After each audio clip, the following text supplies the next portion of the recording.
என்னன்னா திரும்ப திரும்ப தாவேக்கால சொல்றது பெரும்பான்மை கிடைக்கலன்னா அப்ப நீங்க இருந்திருக்க வேண்டியதானே, அங்க நம்பிக்கை கோரும் தீர்மானத்துல எதிர்த்து வாக்களிச்சிருக்க வேண்டியதானே, ஆட்சியை கலைச்சு விட்டு போயிருக்க வேண்டியதானே. என்னன்னா இப்ப இவங்களால என்னெல்லாம் சாதிக்க முடியும், என்னெல்லாம் சாத்தியக்கூறு இருக்கு அப்படின்றத ட்ரை பண்ணி பாத்துட்டாங்க. எல்லா காம்பினேஷன்லயும் போட்டு ஏடிஎம்கே பிளஸ் கூட்டணி கட்சிகள் நம்ம பிளஸ் அங்க இது எல்லாரையும் போட்டு பார்த்தாலும் அது பிரச்சனையா இருந்திருக்கு. அதனால முடியாத பட்சத்துலதான் வேற வழி இல்லாம இந்த தரப்புல ஆதரவு.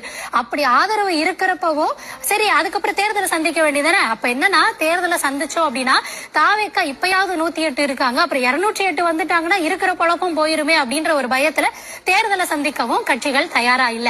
அதனால என்ன சொல்றது, போனதையும் பிடிக்க முடியல, இருக்கிறதையும் விட முடியல. இதுக்கு நடுவுல குத்திக்கிட்டே இருக்கணும், 5 வருஷம் குத்திக்கிட்டே இருக்கணும். இதுக்கு நடுவுலதான் என்னன்னா பெரும்பான்மைக்கு தேவையான இடங்களே எங்களாலதான் வழங்கப்பட்டு வந்தாங்க. 144 இன்னைக்கு வந்திருக்கு. இன்னும் தேர்தலை சந்திச்சு வந்தாங்கன்னா அந்த தயவும் தேவை இருக்காது, நம்ம குறை சொல்றதுக்கும் ஒண்ணும் இருக்காது.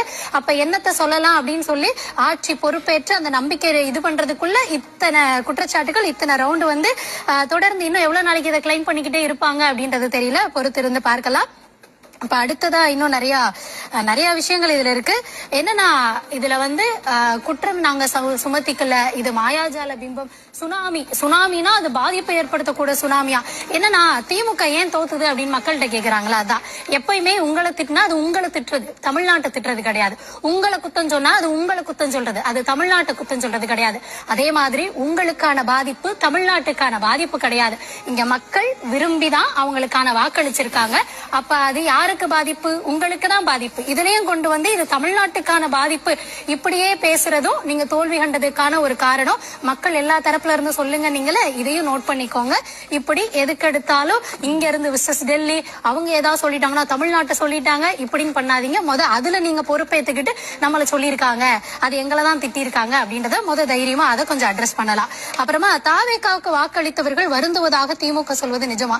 எங்க அறிவாலயத்துக்குள்ளே கேட்டிருப்பாங்க அப்படின்னு நான் நினைக்கிறேன். பொதுமக்கள்கிட்ட அப்படி தெரியல.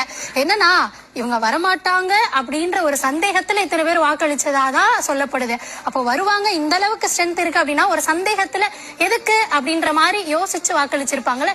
திரும்ப தேர்தலை தான் நடத்தி பாருங்களேன், நடத்துனா நமக்கு வாய்ப்பு இல்லைன்ற அந்த பயத்துல இங்க இருந்துகிட்டு அதுக்கும் விடக்கூடாது இதுக்கும் விடக்கூடாது இப்படியே வச்சுக்கிட்டு ஓட்டலாம் அப்படின்ற ஒரு முடிவுல நீங்க உங்க தோழமை கட்சிகள் ஆதரவு தெரிவிச்சிருக்காங்க அப்படின்னு இன்னும் எத்தனை அவைகள்ல எத்தனை சபைகள்ல செஞ்சாலும் நேத்து சொன்ன மாதிரி மைனாரிட்டி கவர்மெண்ட் தான், அந்த சக்தியில அவங்க என்ன பண்ண முடியுமோ அதை பண்ணிக்கிட்டு இருக்காங்க. பார்க்கலாம்.